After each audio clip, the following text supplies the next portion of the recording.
Bayang adlaw katawhan sa Dios sa Archdiocese sa Ozamis, sa ngalan sa atong talahuron nga Arsobispo, Archbishop Martin Sarmiento Humawad, DD, ug sa kahupungan sa mga kaparian sa tibuok lokal nga simbahan dinhi sa Ozamis, gikan dinhi sa Immaculada Concepcion Mission Station, sa Concepcion, Misamis Occidental, kini nausab si Father Jesse Langgam, magahatod kaninyo sa pamalandong karong adlaw. Adlaw karon nga Sabado, sulod sa ikalima nga semana sa pagkabanhaw sa atong Ginoo, Mayo 4, 2024.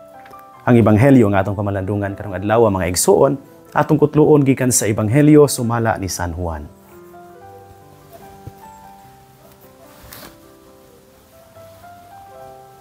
Si Jesus miingon sa iyang mga tinud-an, "Kung nasilag kaninyo ang kalibutan, hinumdumi nga ako'y unang gikasilagan niini.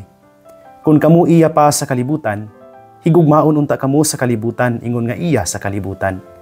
Apan gipili ko kamo gikan niining kalibutana, busa nasilag kaninyo ang kalibutan. Hinumdumi ang akong giingon kaninyo. Walay ulipon nga labaw sa iyang agalon. Kung gilutos nila ako, lutuson usab kamo nila. Kung tumanon nila ang akong gisulti, tumanon usab nila ang inyong gisulti. Apan kining tanan buhaton nila kaninyo tungod kanako. Sanglit wala man sila makaila kaniya nga nagpadala kanako." Mga igsuon, ang ebanghelyo sa Ginoo. Daigon ikaw, o Kristo. Maayong adlaw pag-usab kaninyo mga igsuon ko ni Kristo.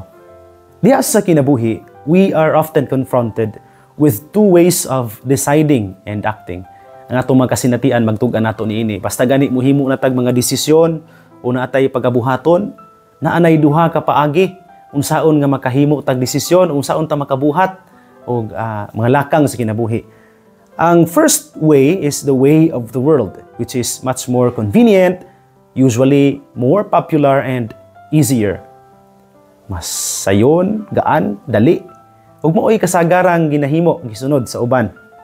But a deeper reflection, bisan pa kun convenient, sayon ug dali ang paagi nga kalibutanon, a deeper reflection would tell us that the way of the world is inevitably selfish and self-centered approach which does not bring about much good. Di bigod maayo pod ang dili ba lasting og kanang lahom nga kalipay ang dala. Ang laing paagi mga igsuon sa pag-decide o pag-act is the way of Jesus. Aside sa paaging pangkalibutanon nga aning paagi nga Diyos nun.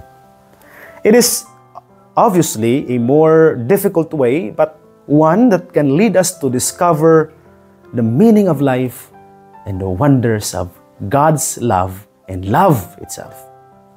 Lisod siya, kini paagi ni Jesus, pero magdala ni nato nga to sa pag-ila o pagdiskubre sa daghan pang mga butang sulod sa kinabuhi sa tao, sa kinabuhi sa ubang mga tao, mahitungod sa Ginoo ug sa iyang gugma kanato. Lisod, pero dunay bunga nga nagpaabot nato sa unahan, nga magdala nato og lahom nga kalipay. As it is, the world talks about retribution, revenge, to think about ourselves, and to be number one even at all cost na pwede. Okay nang paagi sa kalibutan, balos yun kung papasakitan. Hinahanglang maning kamot yung ka nga unahon ang kaugalingon. I-secure daan ang kaugalingon. Kinahanglan yun nga mahimo kang number one sa tanan. Bisan pag unsay mahimo nimo diha, aron lang yun malabwan nimo ang uban. That's the way of the world. Mao na gitudlo sa kalibutan. But the way of Jesus, instead of showing us retribution, revenge, of securing yourself, ourselves alone, dili na ang uban, and to be number one at all cost, bisan asa dapita sa kinabuhi. The way of Jesus shows us sacrifice, humility, love, and care for others. Muna, sa ang kalainan sa duha. The way of the world and the way of Jesus. To follow the way of Jesus, my dear brothers and sisters, can result in scorn and contempt. Tungo sa atong pagsunod sa paagi sa Dios, ang uban magtanaw nato usahay nga mga huyang maluyahon, talawan, weak and soft, and when evil and they will even call us losers, no? Kana na ang kalibutan tungod kay lahi nagpasahita ang atong gisunod ang Dios nung paagi. Mao ni nga sawayon tas kalibutan. Tawgon tang mahuyang, tawgon ta mga talawan, tawgon ta nga mga losers, mga pildihan sa kinabuhi. Yet muni ana kanindot, in the end, despite all this, the way of Jesus has always, sukad pa ni kaniadto hangtod karon, Jesus' ways has proven to be a more gentle and yet more powerful way that brings about the beauty and the meaning of love to the person, to a person. Tindot, no? Mas lisod, pero magdala og daghan og talagsaong mga bunga alang sa tao. Nindot biya ni mga igsuon nga mga kapamalandong ta karon sa atong kinabuhi. Makapangutana tingali ta kon sa ato bang pagpaningkamot, pagbuhat og mga desisyon ug paghimog mga butang sa kinabuhi, sayon ba na o lisod? Gilisudan ba ta o gaan ra kay nato? O bisan og gaan ang desisyon pero sa katapusan nalipay ba ta pag-ayo ani or nalipay lang ta pero nawa ra sa dayon? O baka ha, okay ra ang desisyon, okay ra ang aksyon. But at the end of the day, kini bang mga actions nga atong gihimo, mga pulong atong gisulti, di nakapahimo ba hinuon nato ning gitawag nga mga losers, gisaway ta o gidaot sa ubang mga tao? So let's check ourselves here, mga igsoon. Have we followed the more convenient and easier way of doing things? Basin og dili na ang paagi o dalan nga Dios no nang atong isubay. O kung karong panahona nakasulay ta nga nakasinati tag mga pagsulay, kalisod sa pagpili o pagbuhat og mga butang, then don't be don't be afraid, no? Ayaw gadlok. Padayon lang, no, sa pagkinabuhi tungod kay kanang imong pagkagisulay karon, timaan na nga nagsubay ka sa sakto nga dalan. Kawas kun gisulay ka karon tungod kay gusto sa Dios nga matulid ang imong dalan. So duha man sad na, no? Sulayon ka sa Ginoo aron mas makapili ka sa insaktong dalan, ug sulayon ka sa Ginoo aron nga matulid ang imong gisubay nga dalan. Inana man sad na, no, ang Ginoo. So kung balikon, are we following the way of the world? The easier and convenient way, the popular one, or the way of Jesus, the road less traveled? Mas lisod, pero magdala gyud sa tao ug mas lahom nga kalipay ug pagsabot sa kahulugan sa kinabuhi ug sa gugma. Kung pananglit karong mga igsuon nakasinati tag pagsulay, then tingali niya nagsubay gyud ta sa insaktong dalan. Pero kung karong panahon na haruhay kayo ang imuhang giagian nga dalan, huy, bantay-bantay biya ha. Ibasin og ang pangkalibutanon ra na nga dalan ang imong gisubay, dili na ang dalan nga iyas Ginoo. Ngano magbantay tungod kay sa katapusan katong bunga may atong paabuton. Ang paagi nga Dios nun lisod, pero ang bunga sa umaabot di gyud pwede nimong ikailis og bisan unsa. Tungod kay kini magdala man sa tawo og tinuod nga kalipay ug kahulugan sa kinabuhi. Basin magmahay ta, hayahay tuod ta karon, pero sa katapusan magantos. Hay may magantos ta karon, nya sa katapusan tuwa nagpaabot ang kahayahay tungod kay gibalusan tas Ginoo sa atong tinarong o tininuod kapag paningkamot adlaw-adlaw sa pagbuhat sa insakto bisan kon gisulay ta sa kalibutan. Si Jesus sa Ebanghelyo daan ang nag-ingon, sa mga gisulay nila ako, kamu usab sulayon. Sa mga nasilag ang kalibutan kanako, kasilagan usab kamo sa kalibutan. Mga igsuon ko diha ni Kristo, nang inaot ko nga sa atong pagpadayon sa kinabuhi, maghatag nato og saktong giya ang kanunayng pagpili sa paagi nga Dios nun, bisan kon malisod kini kaysa pagpili sa paaging kalibutanon tuod magdala nato kahayahay sa pagbuhat og mga butang, paghimog mga desisyon, pero sa katapusan magdala nato ngadto sa kaalautan. Hinaot pa unta.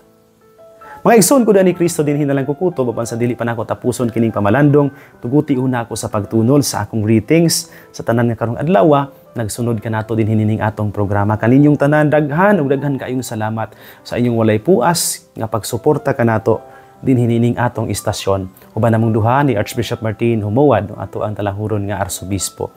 Akong pasalamat sa mga nagsunod kanato karong adlaw, diha silang tagsa-tagsa ka mga panimalay karong adlaw, sanglit weekend, mga nalikay-sikay, mga nanglaba diha, no?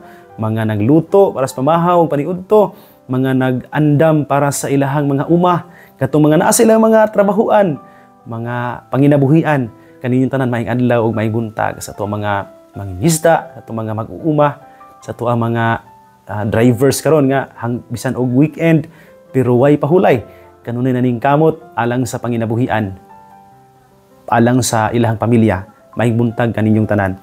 Sa mga nagsulod nato karong adlaw, diha sa ilahang mga weekend gatherings together with their families, kaninyong tanan maayong adlaw ug maayong buntag. Salamat kaninyo sa inyong makanunayon nga pagsunod kanato nining atong programa. Ako pod nga greetings sanglit kagahapong adlaw didto ko sa panahon yan ng miesta, no? Salamat kaayo mga taga-panahon sa inyong kanunay nga pagsunod nato, no? Sa atong programa gahapon samtang nipauli ko paggawas na ako sa kumbinto, doon nitagbo na ako, Father, ikaw is Father Jesse, no? Salamat kasi imong mga pamalandong nga, gipaminaw, ginamo kanunay, dinis panahon.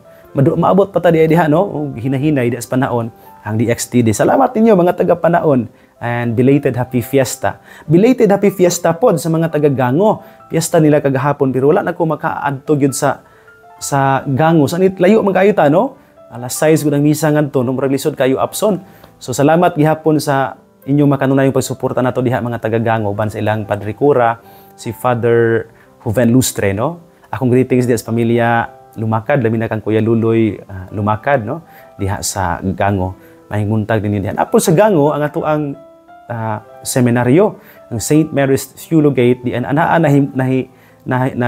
nag-eskwela, no? Diha po ko nagkahuman sa teolohiya, no? Hangtod ka na pari.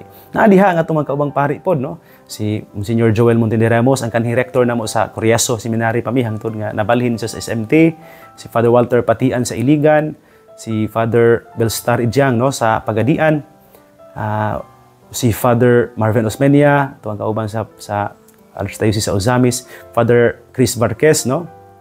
Nga naapo diha kauban nato, no? Salamat kaayo ninyo sa inyong kanunay nga pagsunod kanato din hinining ato nga programa. Ako pod nga greetings gahapon, ako malikon, greet na ko des Father Rolly, no? Gahapon adlaw. Salamat kaayo ninyo taga panahon, no? Ya, pista pod gahapon sa Talairon, pero ang misa nila ni atong miaging adlaw, miaging Huwebes, no? Sanglit dili man maapas, no? Og tulo ka misa kagahapon adlaw ni Bishop, no? Lisod kaayo kanang kuno ba daganon pagod ng mga lugar, no? Salamat pod kang Father Junly Sarenas diya sa Talairon o sa iya mga parokyano. Salamat kay ninyo. Sa tanan nga nagasaulog sa ilang kapistahan karong adlaw, kagahapong adlaw didto pod ko sa Santa Cruz, no? Kay namista po gi-invite ko ni Sir Romel Dulanas, no? Diha sa Santa Cruz kauban sa iya mga gisuon ang Dulanas family. Salamat kay ninyo, no? Dito ko naghapit ko din ipabalunan sa Guniag Mangga, no? Hopefully napay masalin ato para madala nato po dito sa Bishop's house po, no? Si Bishop dili na nato pagkanon kay Mangga kay makaubo man niya, pero ay makauban po sa kuan sa Chancery office, mga on sad sila, no? Akong greetings sa inyo tanan diha, no? Salamat kaayo. So mga naa karon nagsaulog sa ilang mga birthdays o uban pa, no, nga mga kasaulugan sa kinabuhi, may adlaw, may buntag ninyo kaninyo tanan, salamat kaayo. Akong greetings sa mga nagsunod nato karon diha sa ilahang mga cellphones o mga kining mga TV. Pinaagi sa atong social media platforms like sa Facebook, diha sa YouTube o diha sa TikTok, no? Naabot tay mga minugbong pamalandong diha sa TikTok. Salamat kay ninyo diha sa inyong kanunay nga pagsunod ug pagsuporta kanato. Sa mga pamilya kanunay nagsunod nato diha silang tagsa-tagsa ka mga panimalay diha sa radyo o sa TV, kaninyong tanan maayong adlaw ug maayong buntag. Akong pag-ampo alang sa usa ka weekend nga magdala kaninyo sa kahiusa sa banay, paghigugma ug dugang grasya alang sa pagpadayon sa pagkinabuhi. Mga igsoon ko diha ni Kristo, dinhin na lang kukutob. Ayaw kalimot, ang pulong sa Dios, ngayon gayud nga pamation, pamalandungan ug paningkamutan nga mapuy-an. Bulahan ang tawo nga naningkamot magpuyo sa pulong ni Jesus, sama siya sa kakahoy nga gitanumdaplin sa sapa, kansang mga dahon, bisan kunting init dili gayud malaya. Timpo sa ting bunga, muhatag siya kanunay maayong bunga. Igsoon, ugma na usab, uban sa panabang ug pangama sa tumahan nga inahan si Santa Maria, atong gitawag mga misamisnon ug ang Birhen sa kuta, ang Dios sa kanunay, magapanalangin unta kaninyo. Sa ngalan sa Amahan, ug sa Anak, ug sa Espiritu Santo. Amen. Magamping ug magampo kanunay, igsoon.